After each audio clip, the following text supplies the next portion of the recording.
우리 2024년 거드리 교회 표어가 생명으로 행복한 교회. 그래서 여러분 잘 되는 집안, 또 우리가 행복한 집안은 생명이 생명을 낳는, 그래서 자손이 번성하는 가정이 잘 되고 복된 가정입니다. 우리가 지금 심히 걱정하는 국가적인 사안이 하나 있죠. 그게 뭐죠? 요즘 아이를 안 낳는다는 겁니다. 그래서 앞으로 우리 한국의 미래가 점점 어두워져 간다 이렇게 보지만 저는 그렇지 않습니다. 때가 되면 하나님께서 이 땅에 생명의 태를 열어서 이 땅에서 일어나야 될 하나님의 역사하심이 저는 이루어질 줄로 믿고 있습니다. 그래서 우리는 걱정할 게 아니라 저와 여러분 뭐 해야 되죠? 기도해야 합니다. 자, 두 번째로 우리가 거룩으로 행복한 교회. 그래서 우리가 지난주에 거룩함을 내 몸에 익혀라. 그리고 이제 생명은 하나님 말씀으로 예수의 생명을 내 마음에 심어라. 그래서 내 마음에는 항상 뭐가 작동해야 되냐면 살아계신 하나님의 말씀이 내 심령 속에서 내 마음 속에서 항상 작동이 되어 있어야 돼요. 그게 사실은 신자이고 성도입니다. 어제 이제 장로님들을 이렇게 이제 2시간 구약 예언서와 신약 요한서신을 강의하는데 장로님들이 그런 말씀을 하세요. 식사하면서 목사님 배워도 금방 잊어먹습니다. 그런 이야기를 하시더라고요. 그래서 잊어먹는 재미로 사세요. 그랬습니다. 잊어먹는 재미로 살려면 뭐 해야 되죠? 그만큼 자꾸 이렇게 보충을 해야 됩니다. 그러지 않고 잊어먹으면 뭐가 되죠? 치매 옵니다. 그래서 제가 이제 집에 와서 혼자 이렇게 어제 또 그 마무리를 하고 예배를 또 준비하면서 이렇게 이제 묵상하는 중에 생각하는 중에 이런 생각이 퍼뜩 떠올랐어요. 따라하시기 바랍니다. 잊어버리면 몸으로 따라하세요. 몸으로 익혀라. 여러분 사람이요 외롭다 그러잖아요. 나이가 들면. 그래서 그 외로움을 이기려면 자기가 좋아하는 걸 하면 된답니다. 그럼 외롭지 않답니다. 그러니까 여러분 남은 생에는 내가 좋아하는 게 뭔지를 잘 찾아서 그게 뭐 밖에 나가서 뭐 밥 먹고 싶고 이것도 좋지만 나 자신을 위한 자기가 좋아하는 것을 해야 돼요. 그게 없이 밖에 막 돌아다니기만 하면 그것도 안 됩니다. 아무튼 우리가 이제 거룩을 우리의 몸에 익히는 거. 그래서 나도 모르게 몸으로 거룩을 실현하고 반응할 수 있는 그 태도지. 거룩함의 태도를 가지는 것이 행복한 신앙이고 행복한 교회가 될 수 있다. 그래서 여러분 교회의 본질은 거룩함을 실현하는 데 있습니다. 자, 오늘은 이제 세 번째로 섬김으로 행복한 교회에 대해서 오늘 본문과 함께 제 말씀을 살펴보려고 합니다. 자, 우리가 이제 섬김하면 섬김의 본이 되시는 분은 누구죠? 예수 그리스도이십니다. 예수께서는 섬김의 본이 되셨습니다. 마가복음 10장 43절부터 45절에 두 제자가 예수께 나와서 그날이 오면 나 한 자리는 왼쪽에 또 한 자리는 오른쪽에 우리를 앉혀주세요. 이렇게 말씀을 합니다. 그러면서 우리의 소원, 우리의 요구를 들어주셔야 됩니다. 이렇게 얘기를 해요. 그래서 예수님께서 그러면 내가 마실 수 있는 잔을 마시고 내가 할 수 있는 일을 하겠느냐. 그러니까 아무것도 모르는 이 두 제자가 할 수 있습니다. 이렇게 이야기를 합니다. 자, 이거를 지켜보던 10 제자가 분노를 해요. 다툼이 일어납니다. 자, 그때 예수님께서 그들을 곁에 불러서 이렇게 가까이 데려다 놓고 가르치십니다. 그러면서 하셨던 말씀이 마가복음 10장 45절이죠. 여기서 42절로부터 45절에 보면 너희 가운데서 누구든지 으뜸이 되고자 하는 사람은 모든 사람의 뭐가 되어야 된다고요? 종이 되어야 한다. 그러면서 이제 43절에 보면 이런 이야기를 해요. 세상에서는 모두가 으뜸이 되려고 한다. 그래서 그 으뜸이 되려고 다른 사람을 무시하고 다른 사람을 해치고 다른 사람을 짓밟게 한다. 그러나 하나님의 나라는 그렇지 않다.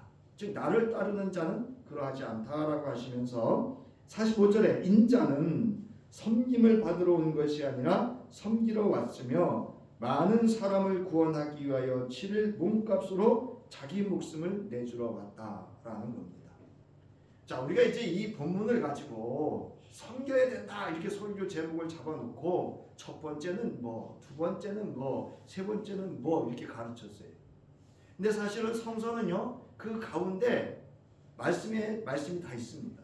그래서 그러면 예수님이 말씀하시는 섬김이란 무엇이냐는 겁니다. 그거는 다른 것이 아니고요. 여기 예수님이 말씀하시는 인자라는 표현을 씁니다. 나라는 표현을 안 쓰고 인자라는 표현을 씁니다. 즉 나는 그리스도로서 이런 뜻이에요. 그래서 나는 그리스도로서 내가 섬기는 것은 무엇인가 하면 많은 사람을 구원하기 위하여 치를 몸값으로 자기 목숨을 내주는 것이 바로 예수님이 말씀하시는 섬김을 말하는 겁니다. 이게 이제 마가복음 10장 예수님께서 친히 본이 되시는 예수님이 하셨던 섬김에 대한 말씀입니다. 자, 그래서 섬김이란 무엇이냐 하는가 하면 예수께서 말씀하시는 섬김이란 섬김의 본이신 예수께서 말씀하신 섬김이란 하나님의 뜻을 이루기 위하여 겸손하게 자신을 내어 고난과 죽음으로 자신을 내어 주는 것을 섬김이다라는 겁니다. 그러니까 하나님의 나라와 그 뜻을 위하여 오늘 이제 본문으로 하면 하나님의 사랑을 실현하기 위하여 기꺼이 자기의 목숨을 내어 자기가 종의 모습을 갖고 십자가에 죽기까지 하나님을 섬기고 그 뜻을 이루어 하나님의 백성을 섬기는 것을 말하고 있는 겁니다. 그러니까 결국 섬김이라고 하는 건 뭐냐? 자기를 낮추고 자기가 없어지는 상태를 말하고 있는 겁니다. 그래서 여러분 섬김이라고 하는 것은 헬라어로 디아코네오라고 하는 단어를 쓰는데요. 이거는 자발적으로 또는 의무적으로 다른 사람을 위하여 행한 일과 그런 도움을 받은 사람에게 생길 이익을 의미합니다. 그러니까 이 섬김이라고 하는 건 나에게 생길 이익을 위해서 하는 게 아니고 나의 섬김을 통해서 그 섬김을 받는 이에게 유익함이 되는 것이 섬김이다라는 거죠. 이게 지금 마가복음 10장 45절에서 말씀하신 예수가 말씀하신 섬김의 의미입니다. 따라서 그리스도의 겸손과 고난과 죽음으로 말미암아 다른 사람을 위해 자신을 버림으로 그들이 하나님의 구원을 받고 하나님의 백성, 하나님의 자녀로 하나님의 모든 생명을 부여받고 그 은혜를 누릴 수 있게 하는 것이 섬김이다라는 것입니다. 자, 우리 빌립보서 2장 6절로부터 8절에서 바울은 예수 그리스도의 섬김에 대해서 이렇게 말씀하고 있습니다. 우리 함께 있습니다. 시작. 그는 근본 하나님의 본체시나 하나님과 동등됨을 취할 것으로 여기지 아니하시고 오히려 자기를 비워 종의 형체를 가지사 사람들과 같이 되셨고 사람의 모양으로 나타나서 자기를 낮추시고 죽기까지 복종하셨으니 곧 십자가에 죽으시니라. 그러니까 예수님께서 너희는 나를 따를 때 누구의 십자가를 지래요? 남편의 십자가요? 아내의 십자가요? 누구의 십자가? 자기 십자가를 지르잖아요. 그러니까 누구를 섬긴다는 건 내가 희생하고 헌신하고 죽어야지만 가능하다는 것을 이야기하고 있습니다. 자, 하나님께서 우리를 사랑하셔 자기 외아들 예수 그리스도를 세상에 보내주셔서 우리의 죄를 위하여 화목제물로 되게 하신 것이었습니다. 이처럼 모든 인류를 사랑하신 하나님의 사랑을 온전하게 이루기 위하여 오히려 자기를 비워 종의 형체를 가지사 사람의 모양으로 나타나사 자기를 낮추시고 십자가에 죽기까지 복종하시는 것을 섬김이다. 이렇게 말씀하고 있습니다. 자, 이것은 하나님을 섬겼고 모든 인류와 우리를 즉 하나님의 백성들을 구원하심으로 섬기신 그런 예수의 섬김의 본을 우리는 여기서 볼 수가 있습니다. 자, 이제 요한일서 4장 9절로부터 12절에 보면 이 사랑, 그러니까 하나님의 이 그리스도 예수를 통한 그 섬김, 하나님을 섬기고 그 백성을 구원함으로 섬기는 이 모든 것들은 하나님의 사랑으로부터 발현되었다라고 하는 것입니다. 우리 함께 읽습니다. 시작. 하나님의 사랑이 우리에게 이렇게 드러났으니 곧 하나님이 자기 외아들을 세상에 보내주셔서 우리로 하여금 그로 말미암아 살게 해주신 것입니다. 사랑은 이 사실에 있으니 곧 우리가 하나님을 사랑한 것이 아니라 하나님이 우리를 사랑하셔서 자기 아들을 보내어 우리의 죄를 위하여 화목제물이 되게 하신 것입니다. 사랑하는 여러분, 하나님께서 이렇게까지 우리를 사랑하셨으니 우리도 서로 사랑해야 합니다. 지금까지 하나님을 본 사람은 없습니다. 그러나 우리가 서로 사랑하면 하나님이 우리 가운데 계시고 또 하나님의 사랑이 우리 가운데서 완성된 것입니다. 왜 오늘날 교회가 이렇게 사회를 향해서 무기력해 보이는지 아세요? 교회의 구성원인 성도 간에 서로 사랑함이 없기 때문입니다. 절대 없는 건 아니고요. 있긴 있죠. 자, 그러므로 하나님의 사랑을 받은 우리는 서로 사랑하며 섬김의 본이신 예수 그리스도를 본받아 하나님의 사랑이 우리 가운데서 완성되어지는 섬김으로 행복한 교회가 되어야 합니다. 그러니까 여러분, 사랑을 구체적으로 실현하는 것이 뭔가 하면 그것이 섬김이에요. 여러분, 섬김 받는 사람이 행복할까요? 섬기는 자가 행복할까요? 이제 섬김을 받는 게 행복하다 그러면 바울이 오늘 본문에서 얘기한 어린아이 같은 거, 섬김으로 행복하다 그러면 이제 성장한 거예요. 자, 오늘 본문을 이제 적용할 텐데요. 오늘 읽은 본문 말씀은 바울이 고린도 지역의 기독 공동체에 있어 가장 중요한 덕목이 무엇인지를 가르치고 있습니다. 고린도 교회 내 신앙생활과 공동생활이란 공동체원 간에 많은 이슈가 있었어요. 이 모든 이슈에 없어서는 안 될 덕목은 사랑이라고 바울은 증언하고 있습니다. 그렇다면 이 사랑은 무슨 사랑이고 어떠한 사랑이냐라는 것입니다. 함께 하시기 바랍니다. 서로 사랑하라. 네, 이 서로 사랑하라고 하는 것은 예수님께서 우리에게 주신 무슨 계명이에요? 새 계명입니다. 우리가 말하는 신약의 계명, 신약. 유월절 전에 예수께서는 자기가 이 세상을 떠나서 아버지께로 가야 할 때가 된 것을 아시고 세상에 있는 자기의 사람들을 사랑하실 때 어떻게 해요? 끝까지 사랑하셨습니다. 그 사랑하는 제자들의 발을 씻기시고 난 후에 제자들에게 이렇게 말씀하셨습니다. 이제 나는 너희에게 새 계명을 준다. 서로 사랑하여라. 내가 너희를 사랑한 것 같이 너희도 서로 사랑하여라. 너희가 서로 사랑하면 모든 사람이 그것으로서 너희가 내 제자인 줄을 알게 될 것이다. 그러니까 여러분, 교회의 공동체 구성원이 서로 사랑할 때 그것이 거룩한 것이고 그것이 생명이 역사할 수 있는 행복한 교회가 될 수 있음을 믿으시기 바랍니다. 섬김이 없어. 또한 여러분, 사도 요한은 요한일서 3장 23절로부터 24절에서 이렇게 증언하고 있습니다. 우리 함께 있습니다. 시작. 하나님의 계명은 이것이니 곧 그 아들 예수 그리스도의 이름을 믿고 그리스도께서 우리에게 명하신 대로 뭐 하라는 거라고요? 서로 사랑하라는 것입니다. 그랬어요. 예수께서 친히 제자들에게 말씀하셨던 이 세 계명은 주 안에서 반드시 지켜져야 되는 절대성을 가지고 있습니다. 그러니까 우리 교회가 궁극적으로 실현해야 될 것은 뭐냐? 공동체의 궁극적인 목적은 뭐냐? 사랑입니다. 사랑으로 섬기는 데 있습니다. 그럴 때 그가 그리스도 안에 있고 그리스도께서도 그 사람 안에 계신다고 요한은 증언하고 있습니다. 그러면서 사도 요한은 요한일서 3장 18절에서 자녀된 이 여러분, 우리는 말이나 혀로나 사랑하지 말고 뭐로 사랑합시다?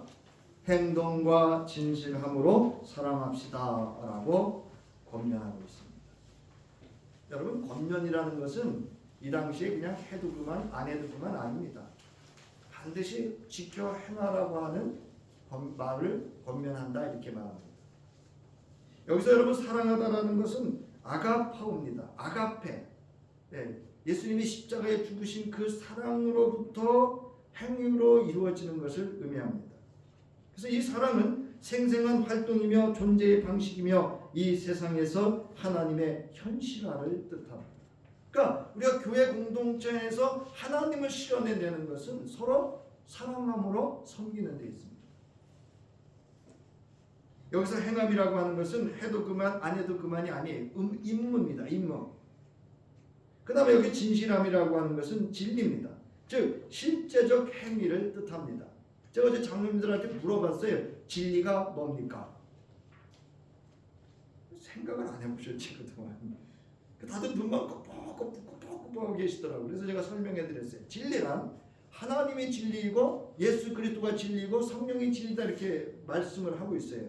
그런데 하나님의 말씀이 진리다 이렇게 말씀하거든요. 요한복음 17장에서. 그러면 여러분 하나님의 말씀이 왜 진리가 되죠? 하나님이 말씀하시면 어떻게 돼요? 말씀하신 대로 그 결과가 있기 때문에 그 결과가 있는 그 현실을 진리라고 합니다. 제가 설명해 드렸어요. 여러분이 하나님의 말씀에 기도하라는 말씀을 따라서 기도하는 순간 그거는 진리를 실현하는 겁니다. 이제 아셨죠? 여러분이 찬송하라 하시는 그 말씀에 따라서 찬송하는 순간 진리를 실현하는 겁니다. 그래서 범사에 감사하라 감사하는 순간 진리를 실현하고 있는 겁니다. 그게 진리입니다. 자, 이제 행동과 진실함으로 사랑하라. 예수께서는 하나님의 사랑을 이루기 위하여 행동과 진실함으로 십자가에 죽기까지 복종하셨습니다. 오늘 우리는 어떠합니까? 세상은 홍수 때에 마실 물이 없는 것처럼 홍수처럼 사랑은 수없이 말하고 있지만 뭐가 없습니까? 진실로 행하는 사랑은 없다, 결여되어 있다, 부족하다, 뭐 이럴 때. 즉, 그 사랑에 참 생명이 담겨져 있는 사랑을 보기가 사실은 희귀합니다. 이 사랑의 결핍은 인간의 사욕과 정욕과 함께 인간관계와 삶 그리고 사회 공동체의 여러 가지 이슈로 불안과 두려움, 폭력과 살인까지도 가져다주고 혼란과 붕괴를 가져오고 있습니다. 이 사랑 없음. 이 세상은 사랑을 수없이 말하지만 그 안에 진실로 행함이 없는 참 생명이 없는 사랑 때문에 여러분 얼마나 우리가 불안하고 두려워합니까? 오늘 기독 공동체인 교회에서 가장 큰 결핍이 있다고 한다면 말이나 혀로는 사랑을 말하면서도 행동과 진실함으로 서로 사랑하지 않으므로 서로 사랑함으로 행복해야 할 교회 공동체가 신자 간의 불화 등으로 인해 서로 미워하고 다투기까지 하는가 하면 이런 일로 인해 심지어 교회를 떠나는 일과 예수 믿는 일을 포기하는 경우까지도 일어나고 있다는 것입니다. 자, 사도 요한은 요한일서 3장에서 그 형제를 미워하는 것은 살인하는 자라고 하였고 이러한 이에게는 영생이 그 속에 거하지 아니한다고 강력하게 말하고 있습니다. 형제를 사랑하지 아니하는 자는 사망에 머물러 있다라고까지 말하고 있습니다. 저는 오늘 이 말씀을 그냥 교회에서 흔히 말하는 그저 흘려듣는 사랑으로만 여러분들이 받지 않기를 바랍니다. 정말 이 사랑을 실현하기 위해서 저와 여러분이 힘써서 섬김으로 이 사랑을 실현할 수 있기를 바랍니다. 그러면서 형제 사랑하기를 그리스도께서 우리를 위하여 목숨을 버리신 것과 같이 우리도 형제를 위하여 목숨을 버리는 것이 마땅하다고 가르치고 있습니다. 모르겠어요. 만약에 지금 제가 이제 이런 상황이 된다면 제가 어떻게 할까? 가끔 이제 혼자 생각해 보거든요. 제가 이제 교회에 이렇게 어떤 세상의 어떤 어려운 일 때문에 교회 성도들이 다 모였어요. 어떤 이가 와서 여기서 한 사람만 내가 그 생명을 빼앗아서 빼앗고 나머지는 살려주겠다. 그때 나설 수 있는 사람이 내가 될 수 있을까? 무슨 얘기인지 아세요? 여러분, 우리가 가끔 뭐 드라마나 무슨 뭐 지진이 일어나거나 이럴 때 보면 그 어미가 자식을 어떻게 하죠? 네? 자기는 죽어도 누군 살리려고 해요. 과연 목회자인 담임 목사로서 거드릭 교회에 속해 있는 그 주의 성도를 위해서 기꺼이 내 목숨을 내어놓을 수 있을까? 아마도 할 겁니다. 사도 요한은 행함과 진실함으로 행하는 사랑에 대한 구체적인 예를 이렇게 들고 있습니다. 요한일서 3장 17절 시작. 누가 이 세상의 재물을 가지고 형제의 궁핍함을 보고도 도와줄 마음을 닫으면 하나님의 사랑이 어찌 그 속에 거하겠느냐. 그래도 저와 여러분은 오늘 고기를 우리가 풍족히 만약에 가족들이 모여서 먹을 때 그 한 점을 떠서 먹을 때 최소한 한 번은 생각해 봐야 돼요. 우리 성도들 가정에 이렇게 고기 못 드실 분이 있을까?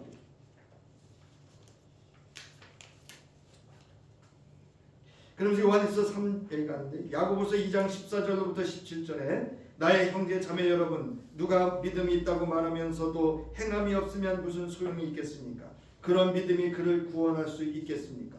어떤 형제나 자매가 헐벗고 그날 먹을 것조차 없는데 여러분 가운데서 누가 그들에게 말하기를 평안히 가서 몸을 따뜻하게 하고 배부르게 먹으십시오 하면서 말만 하고 몸에 필요한 것들을 주지 않는다고 한다면 무슨 소용이 있겠습니까?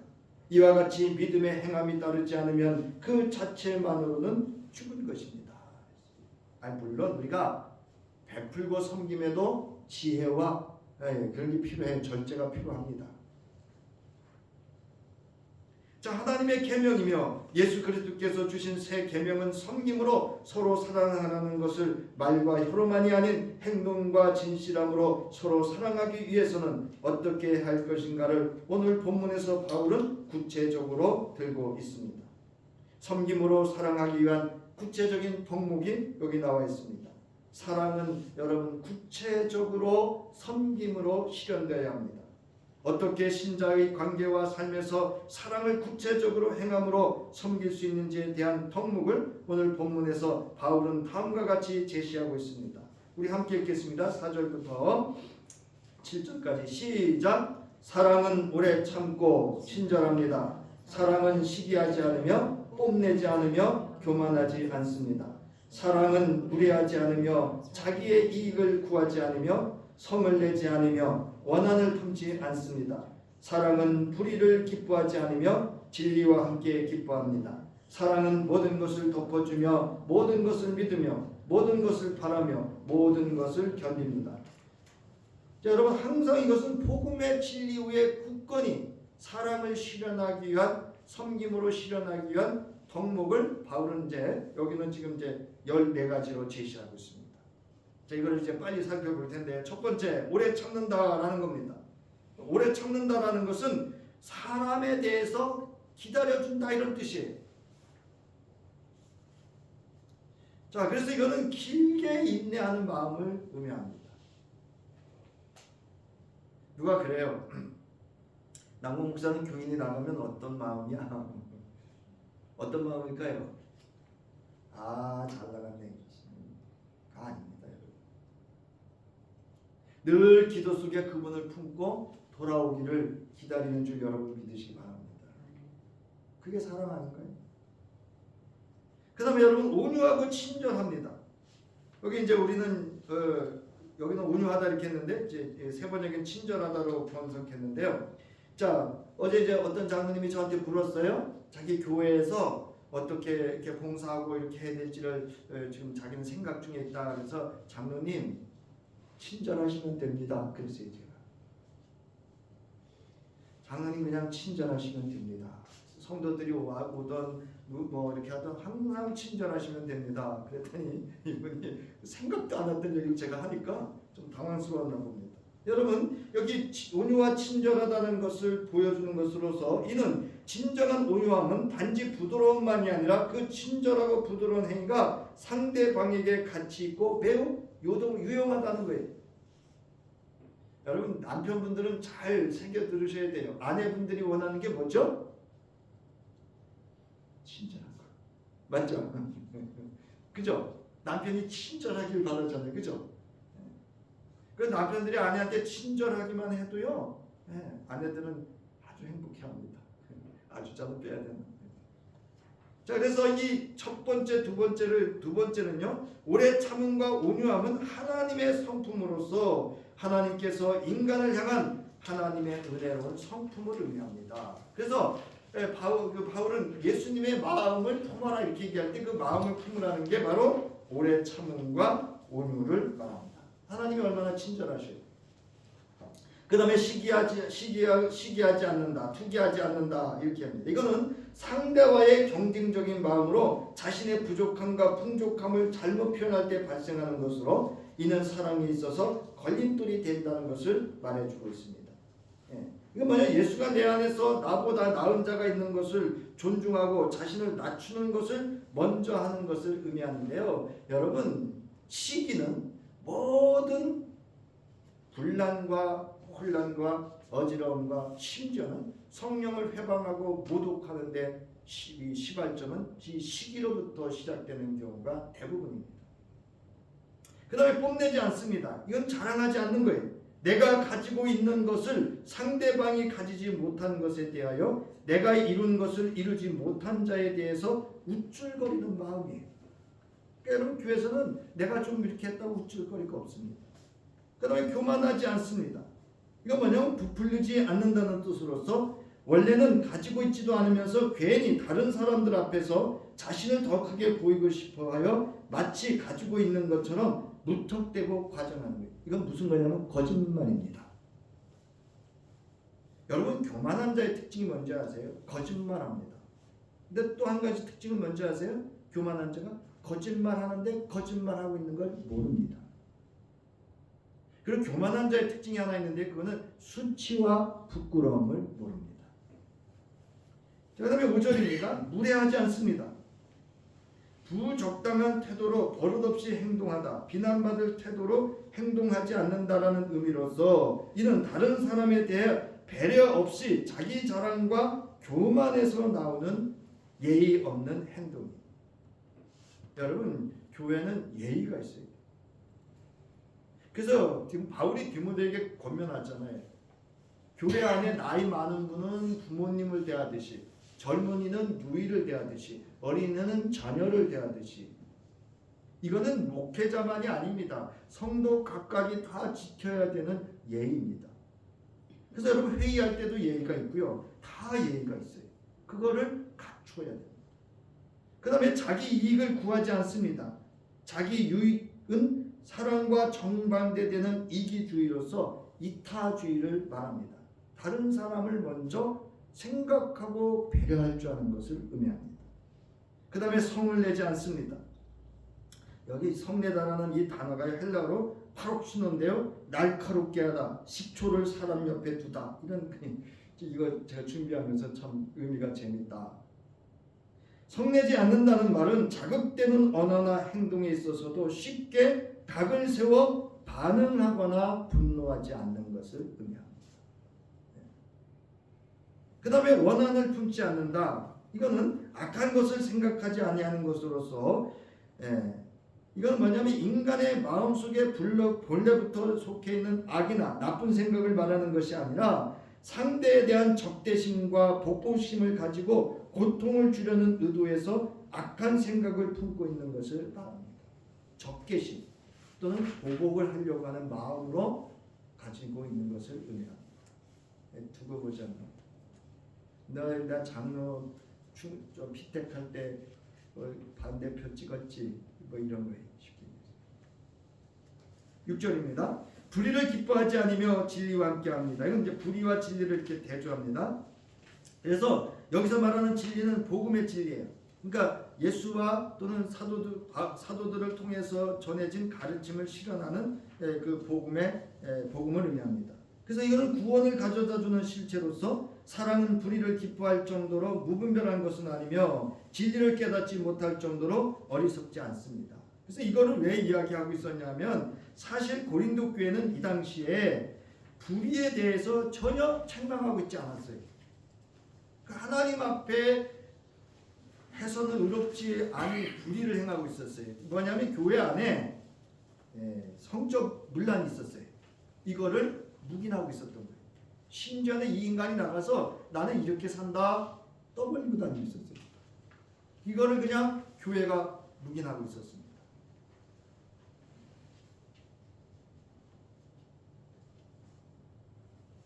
자, 그러면 7절요. 모든 것을 덮어주며 모든 것을 믿으며 모든 것을 바라며 모든 것을 견딘다. 자, 모든 것을 참는다라는 것은 덮어준다는 뜻이에요. 아유, 이번에 무슨 집사가 그랬대. 아유, 뭐 권사가 그랬대. 아유, 목사님 왜 그랬대. 다 우리가 속된 표현으로요. 뭐 조그만 거 보면 다 까발리는 거예요. 아, 진짜. 이거 아닙니다. 잠언서 10장 12절, 좀 작은 글씨지만 우리 함께 읽겠습니다. 시작. 미움은 다툼을 일으키지만 사랑은 모든 허물을 어떻게 한다고요? 덮어준다고요. 누가 아유 그랬다면 아유 아니야 뭐 그럴 수 있지, 아니야 잘못한 이렇게 덮어줘야 돼요. 그 다음에 모든 것을 믿는다라는 것은요, 상대방에게 허물이 있음에도 불구하고 여전히 그 상대방을 인격적으로 신뢰하는 믿음이에요. 아, 상대방이 뭐 저랬다고 인신공격하고 이런 거 아니고요, 그럼에도 불구하고 기다려주는 것, 그를 신뢰, 인격적으로 신뢰해주는 믿음을 말합니다. 근데 이 믿다라는 단어가요, 라틴어 크레도는 심장이라는 단어와 주다라는 단어가 결합된 것으로, 이는 누군가를 신뢰한다는 것은 그에게 자기 심장을 내주는 것과 같다는 의미라는 거예요. 이런 믿음이 필요해요, 서로. 그 다음에 모든 것을 바란다. 이는 단순히 미래에 대해 낙관적이나 긍정적인 자세를 취하는 정도가 아니라 지금 당장 인간의 입장에서 이해할 수 없고 설명하기 어려운 일들이라고 할지라도 결국 마지막에 가서는 모든 것이 밝히 드러날 것을 믿기 때문에 기다릴 수 있는 것을 말합니다. 진실이죠, 진실. 그 다음에 모든 것을 견딘다라는 것은 마지막까지 견딘다는 의미를 가지고 있습니다. 다시 말해서 핍박의 상황 속에서 인내하는 것을 의미하는 것으로 사용되는 동사입니다. 바울이 본절에서 말하는 사랑은 상황이 좋고 감정이 좋고 나한테 잘해주니까 그런 사랑을 말하고 있는 것이 아닙니다. 어떠한 상황 속에서도 그를 사랑할 수 있고 그를 사랑으로 섬길 수 있는 그 견딤을 의미합니다. 그 다음 페이지죠. 자, 그러면 이 섬김으로 사랑을 실현하려면 자기를 낮춰야 합니다. 사랑을 구체적으로 실현하기 하는 섬기기 위해서는 자기를 낮춰야 합니다. 예수께서는 세상에 있는 자기의 사람들을 사랑하시되 끝까지 사랑하심을 자신을 낮추어 섬김으로 그 본을 보여주셨습니다. 우리 함께 읽겠습니다.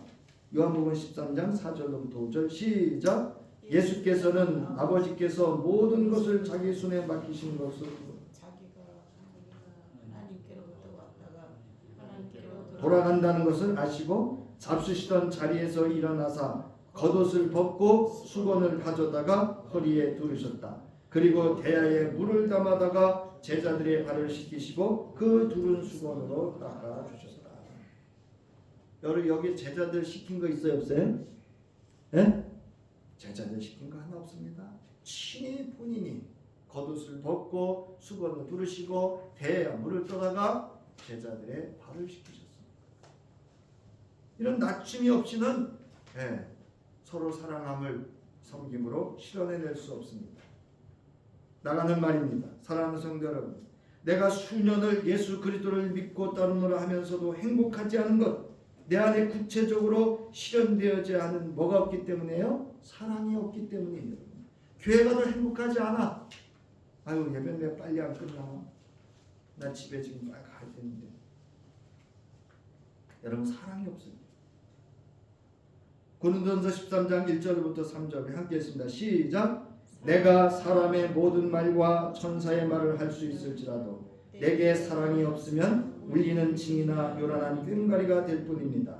내가 예언하는 능력을 가지고 있을지라도 또 모든 비밀과 모든 지식을 가지고 있을지라도 또 산을 옮길 만한 모든 믿음을 가지고 있을지라도 사랑이 없으면 아무것도 아닙니다. 내가 내 모든 소유를 나누어 줄지라도 내가 사랑 삼아 내 몸을 넘겨줄지라도 사랑이 없으면 내게는 아무런 이로움이 없습니다. 1절입니다. 하늘의 언어를 포함하여 어떤 특별한 언어를 말할 수 있는 최고의 수준에 이른다고 할지라도 바울은 아무리 신비롭고 훌륭한 은사라고 할지라도 사랑이 없다면 생명력 없는 무용지물에 불과하다는 사실을 강조하고 있습니다. 그런가 하면 소리나는 구리와 울리는 꽹과리가 된다 했습니다. 사랑 없이 은사를 행한 결과를 말합니다. 이는 생명이 없고, 즉 예수의 생명이 없고 말씀이 없고 비인격적인 도구나 다를 바 없는 상태에 머물러 있는 시끄럽고 무의미한 소음에 불과하다는 거예요. 여러분, 이 교회의 소음 때문에 교회 떠나는 사람이 있습니다.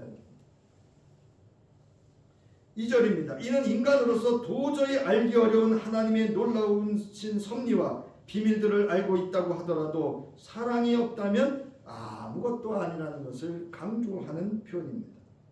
그래서 산을 옮길 만한 모든 믿음이 있을지라는 것은 기적을 일으키는 믿음을 의미합니다. 그러나 그러한 믿음의 능력을 행하여 엄청난 기적을 일으킨다고 할지라도 사랑이 없으면 아무것도 아니라는 거예요. 바울은 2절에서 1절보다 더 강한 표현으로 이 무익함을 이야기하고 있습니다.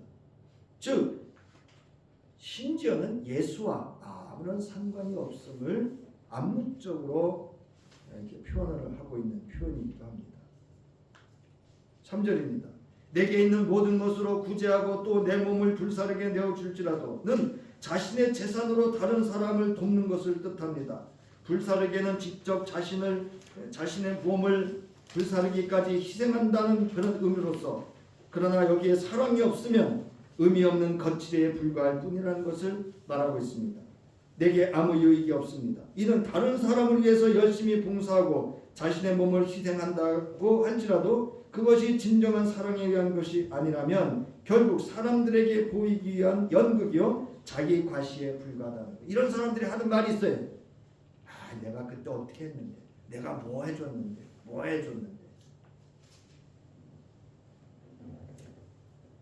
또한 그리스도 공동체인 교회 생활을 하면서도 행복한 교회가 되지 않는 것은 예수께서 겉옷을 벗고 수건을 가져다가 허리에 두르고 대야에 물을 떠서 제자들의 발을 씻으시고 그 두르신 수건으로 닦아주셨던 낮춤, 즉 스스로 자기를 낮추는 섬김의 사랑의 실현이 없기 때문에. 여러분, 나의 행복을 즉 상대방으로부터 찾고 누리려 하지 마시고 내가 먼저 그리스도를 본받아 행함과 진실함으로 섬김으로 사랑을 실현하고 있는 나에게서 찾고 누리도록 하시기 바랍니다. 누가 해줘서 행복한 게 아니에요. 내가 하는 게 행복해요. 앞서 제가 말씀드렸죠. 인생을 행복하고 또 외롭게 살지 않고 자유롭게 사는 방법이 뭐라고요? 내가 좋아하는 것, 내가 원하는 것을 하면 된다. 여러분, 사랑은 누구에게, 행복은 누구로부터 오는 게 아니에요. 하나님께서 내 안에 이미 주어졌어요. 그거를 내가 섬김으로 사랑으로 실현해낼 때 누가 행복하죠? 네? 내가 행복합니다. 여러분, 오늘 바울은 본문에서 고린도 교회에 있어 무엇보다 중요한 으뜸이라는 건 뭐냐? 최고 또는 첫 번째라는 거예요. 이건 사랑이라고 명확하게 말합니다. 믿음, 소망, 사랑, 이 세 가지는 항상 있을 가운데 그 가운데 으뜸은 사랑입니다라고 하였습니다. 그리고 사랑은 없어지지 않는다라고 증언을 하고 있습니다. 오늘 우리가 주 안에서 믿음도 있고 소망도 있고 사랑도 항상 있는데 그 가운데서 사랑이 으뜸이 된다면 서로 사랑함으로 섬김이 있는 행복한 교회가 될 것을 여러분 믿으시기 바랍니다. 서로 사랑, 여러분 누가 먼저 해야 되는 거죠? 내가 먼저입니다. 주 안에서 내가 먼저 하는 것입니다. 그리고 내가 먼저 사랑함으로 내가 행복해야 합니다. 그 행복한 내가 있는 교회, 그 가정, 그 이웃이 행복해지게 됩니다. 예수 그리스도로 말미암은 행복의 전도자가 내가 되어야 합니다. 그러기 위해서 사랑으로 내가 먼저 할 수 있는 더 큰 은사를 사모해야 합니다. 그것을 오늘 본문에서 바울은 말하고 있습니다. 스스로 자기를 낮추고 섬기는 사랑이다 라고 말합니다. 좋은 교회, 누가 사랑이 은사냐고 말하는데요, 은사입니다. 하나님이 주셔야 돼요. 여러분, 그 큰 은사, 하나님의 사랑을 선물로 은사로 받으실 수 있기 바랍니다. 좋은 교회, 복된 교회, 주께서 원하는 교회는 성도와 목회자가 행복한 교회입니다. 2024년 한 해 예수 그리스도 안에서 서로 사랑하는 새 계명을 섬김으로 실현하여 행복한 교회와 그리고 주의 성도와 여러분의 가정과 자녀, 삶이 될 수 있기를 주의 이름으로 축원합니다. 이제는 우리를 사랑하시되 끝까지 사랑하셔서 우리의 모든 죄악을 씻어 정결케 하시고 우리의 일상과 삶 속에서 때묻고 허물로 더럽혀진 우리의 발을 친히 닦아주셨던 사랑으로 그 섬김의 본이 되어주셨던 우리 주 예수 그리스도의 사랑하심과 독생자 예수를 이 땅에 보내주셔서 한량없이 생명을 주시고 사랑해 주셨던 하나님의 자비로우신 사랑하심과 이제 주님의 몸된 교회와 또 주께서 허락해 주신 가정과 자녀와 우리의 모든 삶 속에서 서로 사랑함으로 내가 먼저 섬김의 삶을 살아가기를 결단하고 돌아가는 저희 위에 성령께서 함께하여 주시고 힘이 되어 주시고 지혜자가 되어 주시고 위로자가 되어 주시고 길잡이가 되어 주셔서 행복한 삶을 살아가실 수 있도록 함께하여 주실 것을 이제로부터 영원토록 함께하심을 믿으며 간절히 축원하옵나이다. 아멘.